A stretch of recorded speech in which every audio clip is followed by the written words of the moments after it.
राज्यात उष्माघाताचे 55 रुग्ण प्रभावित, खानदेशात तिघांचा मृत्यू. राज्यात वाढत्या उष्णतेच्या लाटेमुळे उष्माघाताच्या घटनांमध्ये वाढ होत असून 26 एप्रिलपर्यंत एकूणच 55 संशयित रुग्णांची नोंद झाली आहे.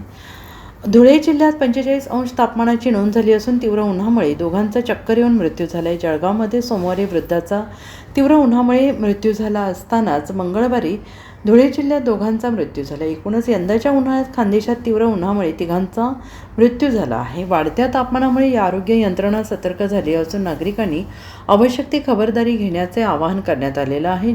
जिल्हानिहाय आकडेवारीनुसार नंदुरबार येथे सर्वाधिक 14 रुग्ण आढळले आहेत. त्यापाठोपाठ नाशिक येथे 6 रुग्णांची नोंद झालेली असून गडचिरोली आणि रत्नागिरी येथे प्रत्येकी 4 रुग्ण आढळले आहेत. अहिल्यानगरमध्ये 3 रुग्णांची नोंद झालेली आहे.